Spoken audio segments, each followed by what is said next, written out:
सर्वेभ्य विद्यार्थिभ्य नमो नमः।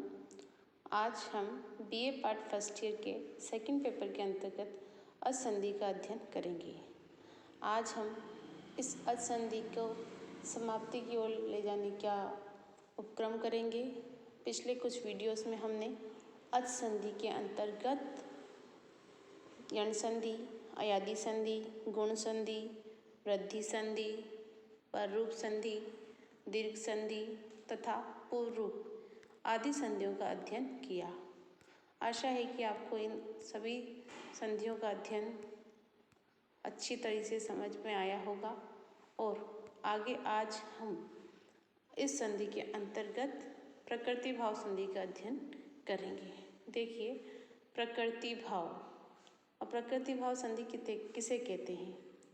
जो प्रकृति से भाव युक्त हो, अर्थात जिनकी प्रकृति में कोई परिवर्तन न हुआ हो, वो जो वैसी की वैसी ही रहती हो, उसे हम प्रकृति भाव संधि कहते हैं। अब यहाँ पे सबसे पहले संज्ञा का सूत्र देखिए, दुराद धुते च, दुराद धुते च। इसका अगर हम संधि छेद करते हैं तो देखिए यहाँ पे निकलेगा दुरात प्लस हुते, अर्थात हुते का तात्पर्य है बुलाना और दुरात किससे बुलाना? दूर से बुलाना। तो यहाँ पर दूर से संबोधन किए जाने पर जिसे संबोधन किया जाता है उस शब्द की टी की विकल्प से प्लुत होता है। उस शब्द का जो, जैसे हमने किसी को भी दूर से बुलाया तो उस शब्द में जो अंतिम में टी होगी उसकी कौन सी संज्ञा होगी? प्लुत संज्ञा होगी। अर्थात अगर हम विकल्प से उसे टी कह सकते हैं, विकल्प से हम उसकी प्लुत संज्ञा कर सकते हैं। पुनः देखिए, दूर से जिसे संबोधन करने पर जिससे संबोधन किया जाता है उस शब्द की टी की विकल्प से प्लुत संज्ञा होती है। जैसे हमने देवदत्त को बुलाया, हे देवदत्त अत्र आगच्छ, कि हे देवदत्त यहाँ आओ, तो हमने किसे बुलाया? देवदत्त को। तो देवदत्त में टी क्या है? अ। तो इस टी अ को हम विकल्प से प्लुत संज्ञा कर सकते हैं। प्लुत करेंगे तो हम इसके आगे तीन की मात्रा लिख देंगे और नहीं करेंगे तो वहाँ पर केवल ऋस्व ही रह जाएगा। तो ये संज्ञा कौन सी संज्ञा करता है? प्लुत संज्ञा करता है।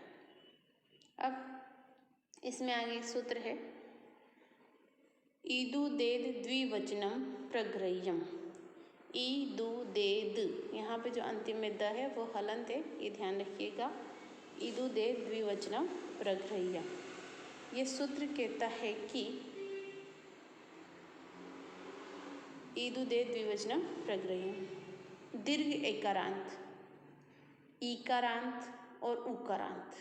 पुनः देखिएगा, दीर्घ एकारांत, ईकारांत और उकारांत, ये तीनों शब्द कौन से वचन में आए? द्विवचन में। कौन से वचन में आए? द्विवचन में। यदि द्विवचन में कोई शब्द एकारांत हो, ईकारांत हो और उकारांत हो, मतलब यदि दीर्घ ई हो, दीर्घ ऊ हो और ए तो होता ही दीर्घ है, तो उनकी कौन सी संज्ञा होती है? प्रग्रह्य संज्ञा होती है।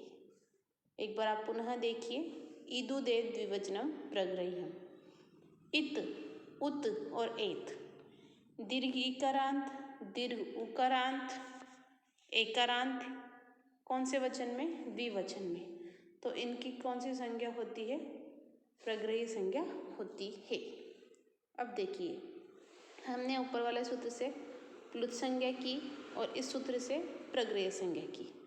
तो जिनकी प्लुत संज्ञा होती है और जिनकी प्रग्रह्य संज्ञा होती है, इन दोनों के पश्चात यदि अ आए, अच आए, कोई सा भी स्वर आए तो इन्हें प्रकृति भाव आदेश हो जाता है। मतलब ये किसी भी संधि का कार्य नहीं करते हैं, ये जैसे हैं वैसे ही रह जाते हैं। पुनः देखिए, यदि प्लुत संज्ञक के बाद और प्रग्रह्य संज्ञक के बाद में यदि कोई सा भी अच आए, कोई सा भी स्वर आए, तो वहाँ पर कोई संधि कार्य नहीं होता है। वहाँ पर किसी भी संधि कार्य का अवशेष है, निषेध है और वह सूत्र एज इट इज रह जाता है। तो यहाँ पर हमेशा ये बात ध्यान रखने योग्य है कि प्लुत संज्ञक के बाद और प्रगृह्य संज्ञा के बाद में यदि कोई सा भी अच हो तो वहाँ पर कोई संधि कार्य नहीं होगा और एज इट इज रूप रह जाएगा जैसा कि रूप है। देखिए आगे वाला सूत्र यही कहता है कि प्लुत प्रगृह्या अचि नित्यम, प्लुत प्रगृह्या अचि नित्यम, कि प्लुत संज्ञक के बाद, किसके बाद, प्लुत संज्ञक के बाद और प्रगृह्य संज्ञक के बाद में अच हो तो उन्हें प्रकृति भाव नित्य हो जाता है। पुनः देखिए, यदि प्लुत संज्ञक के बाद और प्रगृह्य संज्ञक के बाद में यदि अच हो तो उन्हें क्या आदेश हो जाता है, प्रकृति भाव, अर्थात वहाँ पर कोई संधि कार्य नहीं होता। उदाहरण देखिए, एहि देवदत्त अत्र आगच्छन्तु, यहाँ पर देवदत्त में 3 प्लुत संज्ञा हुई है और पीछे आया है शब्द अत्र, यहाँ पर आगच्छतु एज इट इज रहा है, अत्र उसमें नहीं मिला, जबकि नीचे वाला जहाँ पर प्लुत संज्ञा नहीं हुई थी वहाँ पर ये रूप एक साथ बन जाएगा देवदत्तात्र। तो जहाँ पर प्लुत संज्ञा होगी वहाँ पर प्रकृति भाव होगा, कोई संधि कार्य नहीं होगा, और जहाँ पर प्लुत संज्ञा नहीं होगी वहाँ पर दीर्घ संधि का कार्य नजर आएगा। देखो हम इसका उदाहरण स्पष्टीकरण देखते हैं। यहाँ प्रथम वाक्य में देवदत्त की टी अविकल्प से प्लुत संज्ञा हुई है, अर्थात तत्पश्चात प्लुत संज्ञा के बाद अच आने के कारण प्लुत प्रगृह्य अचि नित्यम, इस सूत्र से प्रकृति भाव आदेश होकर कोई परिवर्तन नहीं हुआ, कोई संधि कार्य नहीं हुआ और रूप बना हे देवदत्त अत्र आगच्छतु। और जहाँ पर प्लुत संज्ञा नहीं हुई वहाँ पर अक सवर्ण दीर्घ, इस सूत्र से दीर्घ संधि होकर शब्द बना हे देवदत्ता अत्र आगच्छतु। इस प्रकार से वाक्य बना। अब हम प्रगृह्य संज्ञा के उदाहरण देखेंगे। देखिए सबसे पहला उदाहरण है हरिएतौ। यहाँ पर हरि शब्द द्विवचन में है। देखिए हरि के जब हम रूप चलाते हैं तो हरि हरि दीर्घ ई आती है, तो ये दीर्घ ई है और यहाँ पर द्विवचन में है, तो यहाँ पर इसकी कौन सी संज्ञा होगी, प्रगृह्य संज्ञा। तत्पश्चात इसके बाद में क्या आया है, एतौ का अच, तो यहाँ पर कोई संधि कार्य नहीं होगा और शब्द वैसा का वैसा ही बन जाएगा, हरिएतौ प्लस बीच में से प्लस हट जाएगा। उसी प्रकार देखिए विष्णु इमौ, जब विष्णु के रूप चलते हैं तो विष्णु विष्णु द्विवचन में दीर्घ उकारांत होता है, तो यहाँ पर विष्णु के बाद ई है तो यहाँ पर कोई परिवर्तन नहीं होगा, रूप एज इट इज बन जाएगा विष्णु इमौ। उसी प्रकार देखिए गंगे अमु, जब गंगा के रूप चलेंगे तो गंगा गंगे गंगा, इस प्रकार से रूप चलते हैं, तो द्विवचन में एकारांत रूप बनेगा, तो गंगे प्लस अमु और प्रगृह्य संज्ञक होने के बाद अच आया है तो कोई संधि कार्य नहीं होगा, गंगे अमु एज इट इज रूप रह जाएगा।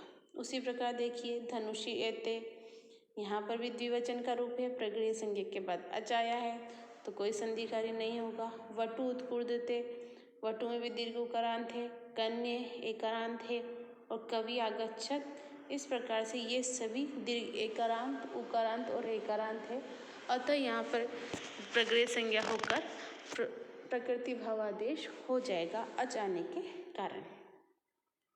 तो इस प्रकार इस संधि के अंतर्गत ये मुख्य उदाहरण हैं। अब आगे प्रकृति भाव संधि के अंतर्गत कुछ अन्य उदाहरण भी हैं, कुछ और भी सूत्र हैं जिन्हें हम नेक्स्ट वीडियो में कंप्लीट करेंगे, अर्थात इस अच संधि का समापन हम नेक्स्ट वीडियो में करेंगे। तब तक के लिए इत्यलं, धन्यवाद, शुभास्ते पंथानम संतु।